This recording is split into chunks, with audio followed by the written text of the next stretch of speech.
فاكرين واحنا صغيرين كان في لعبة اسمها سوبر ماريو، كنا بنلعبها على الاتاري. انا من جيل الاتاري على فكرة، ما تستغربوش. ماريو كان دايما بيحاول ينقذ الاميرة اللي هي اساسا مش عارفه ان هو موجود، وبيفضل يتنطط ويطلع ومش عارفه ايه، ويواجه الوحوش ويجمع كوينز ويحارب ويعدي الحواجز وياكل سلحفة في وشه ومش عارفه ايه، ومعظم الاوقات كان بيموت وبيقع في الحفرة. انا عمري ما كسبت في اللعبة دي خالص، وده بيخليك يعني تفتكر هو انا اللي بلعب ولا اللعبة بتشتغلني؟ هو أنا اللي مسؤول ولا أنا في حد بيتحكم فيا؟ هل هو قضاء وقدر ولا أنا عندي حرية الاختيار؟ ده السؤال. تعالوا نشوف.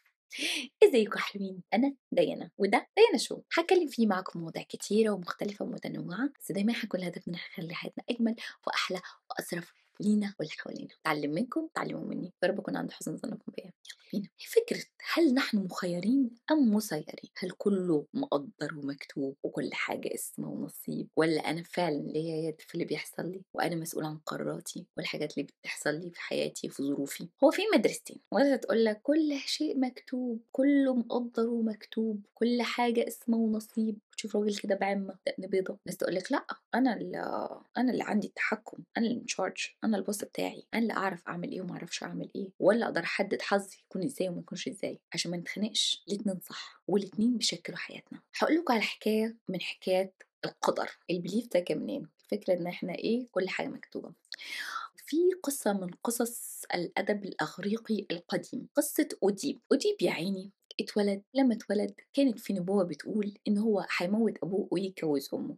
هي قصة من هي بستين نيلة، بس خليكم معايا شوية. أوديب طبعا باباه ومامته عرفوا بالمصيبة دي، قال لك لا مش هيحصل، ده على جدتي. خدوه ورموه في الصحراء على امل ان حد من الحيوانات المتوحشه تلاقيه وتاكله ويخلصوا بقى من الموضوع ده كله، ولا من شاف ولا من دري. اللي حصل بقى ان في اتنين لقوه، وبالتالي كانوا ملك وملكه، مش فاكره هما كانوا ايه. خدوه وربوه كبروه وبقى ابنهم. ودي بقى لما كبر عرف بالنبوة دي.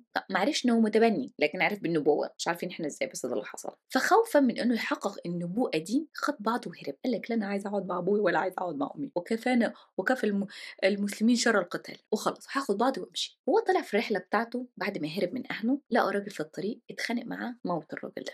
الراجل ده كان أول حقيقي. وصل لمملكة الراجل ده، اتعرف على مراته اللي هي كانت الملكة، وحبها وحبته واتجوزه. الست دي طلعت أمه. ودي بعد ما عرف الموضوع ده خز عيني. ده اللي حصل من قهره ومن خيبة ظنه في نفسه ومن زعله وإحساسه بالذنب الشديد. خز عيني. ملناش دعوة يا محيي. ده ياخدنا المقولة للفيلسوف كارل يونغ. قال لك طول ما أنت مش واعي باللاوعي هيمشي حياتك وهتقول اسمه نصيب وان ده قدر. الكلام الكبير اللي انا قلته ده نفصصه. يعني حياتنا هي عباره عن ايه؟ الاتنين، هي القدر يا النصيب، هي ظروفنا وبيئتنا واحنا ردة فعلنا عليها ايه. انا ما اخترتش ابويا وامي، وما اخترتش العيله بتاعتي، وما اخترتش الكالتشر بتاعي، وما اخترتش الدين بتاعي. انا اتولدت فيه، وما اخترتش ان حالتي الاجتماعيه تكون ازاي وحالتي الماديه تكون ازاي. انا اتولدت كده. لكن انا عندي المقدره ان انا اغير في ده لقدام. ما ارفعش ايدي ولا خلاص بقى هي اسمه نصيب، اللي ربنا كاتبه هيحصل. هو فعلا ربنا كاتبه هيحصل، لكن اللي بيحصل ان ربنا بيديك سيناريوهات متعدده وانت اختار السيناريو اللي انت عايزه. عباره عن رسمه ايه؟ انت شايف الخطوط الايه مرسومه بقلم الرصاص. الرسمه لسه مش متلونه. انت اللي هتلونها. عندك الخطوط الابتدائيه، هتبدا منين وهتلون ايه والالوان اللي انت تختارها. كانت سايق عجله، انت طالع تسوق العجله، طبعا انت اللي اخترت تسوق العجله في اليوم ده. انت مش متحكم الجو هيكون ازاي، مش متحكم هيكون في هوا، في مطره، في شمسه، في واحد حمار بيبص في التليفون بتاعه مش شايف هو رايح فين، فممكن تكون تروح تخبطه. يقول لك لا هي اسمه نصيب. انت تختار بقى. هو فعلا اسمه نصيب، الشخص ده طلع قدامك كده، هي اسمه نصيب، لكن انت ردة فعلك على الموضوع ده هي اللي بتديك الكنترول. في كونسبت اسمه ترموستات والترمومتر، الترمومتر والترموستات. هل انت ترمومتر ولا انت ترموستات؟ ايه الدخل ده في اللي احنا بنتكلم فيه؟ في ناس بتصحى الصبح جو نكد، جو نرك 60 نيله، مش طايق الناس اللي عندي في الشغل، وهو يوم باين من اوله، وبيفضل اليوم على ما هو عليه عشان اليوم باين من اوله. فانا خلاص هي اقل حاجه هتبوظ عليا اليوم. انت للدرجه دي هش وضعيف ان اقل حاجه تتحكم في المود بتاعك وتحكم يومك هيكون ازاي؟ دول بقى الترمومتر، اللي هم ايه؟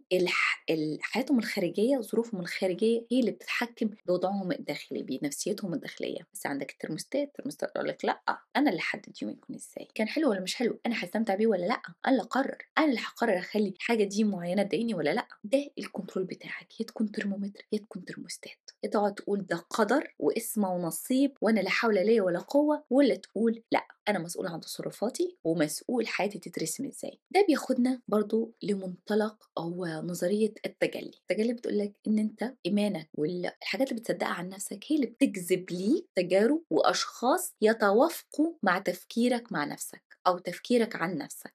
لو أنت شايف إن أنت إنسان غير محظوظ وحظك نايل ب60 نيرة وكل حاجة وحشة بتحصل لك، ده اللي هيحصل بالظبط. أنت كل حاجة وحشة هتحصل لك، وهتبقى تدخل في مطبات كتيرة، هتطلع من النار هتقع في تحضيرة عشان انت مآمن بكده. زي ما احنا قلنا، طول ما احنا مش واعيين باللاوعي هيمشي حياتنا وهنقول انه هو قدر. لكن لو انت مآمن ان شخص محظوظ وربنا يبارك لي في الحاجة وكل حاجة كويسة بتحصل لي، التجارب بتاعتك هتختلف. حيرتينا دلوقتي، هو ايه يعني؟ هو اسمه نصيب ولا هو انا المسؤول؟ هما الاثنين. القدر عبارة عن ايه؟ عبارة عن ظروفنا، عبارة عن الوقت، عبارة عن الحاجات المفاجآت اللي بتحصل لنا في حياتنا. انا بقى الرياكشن بتاعي يعتمد على وعي الذاتي، يعتمد على ايماني بنفسي، يعتمد انا شايف نفسي ازاي، ويعتمد على الرياكشنات والتصرفات بتاعتي. جيب ده مع ده، عندك اسمه نصيب وعندك التصرفات بتاعتك، ده يديك المصير بتاعك. يبقى المصير هو يساوي القدر وقدرتك انت على التحكم. دي المعادلة. فلذلك افكارك وإيمانك هو بيشكل التجارب في حياتك. النتيجة هي أنت أكيد يعني ربنا كتب لك فيه هتاخده، عملت لو عملت إيه whatever will be will be. لكن أنت هتحدد هتوصل له إزاي، وأحيانا ما توصلوش، ما تعرفش، ربنا يمكن مش رايد. اللي عليك بتعمله، لكن ما تجيش وتقول أنا ملياش دعوة، ترفع إيدك. ده بقى إيه؟ تهرب من المسؤولية وزوغان. أتمنى إن أنا عارفة إن الموضوع مكلكع، وأتمنى إن كنت بسطته بطريقة سهلة ولطيفة وما كانش فيه كتير معلومات. خلي بالك أنت المسؤول عن حياتك، أنت المسؤول حياتك تمشي إزاي. اللي بيحصل لك ده دايما في صالحك. الظروف بتاعتك، المشاكل اللي بتحصل لك، يا إما هتكبرك وتنميه وده من ربنا ما هتعلم منها، يا إما هتسهل لك حاجات قدام. فخلي بالك ودايما آمن إن القدر في صالحك، إن ربنا دايما عايزك بس الخير. وطول ما أنت مآمن كده حياتك هتبقى سهلة، والتجارب اللي هتيجي هتبقى سهلة، وساعتها الاسم والنصيب بتاعتك هتبقى أحسن بكتير من أي حد. خلوا بالكم من نفسكم. أتمنى انكم استمتعتوا. لو استمتعتوا قولوا لي ايه رأيكم، حابة اسمع منكم. لحاجة عجبتكم، حاجة علقت معاكم، شايفينها مفيدة او غير مفيدة، انا حابة اسمع منكم برضو. لو عجبتكم كل حلقة اعملوا لي لايك وسبسكرايب وشير والتقييم لو سمحتوا، بليز بليز بليز، على سبوتيفاي وعلى ابل بودكاست. اشوفكم المرة الجاية.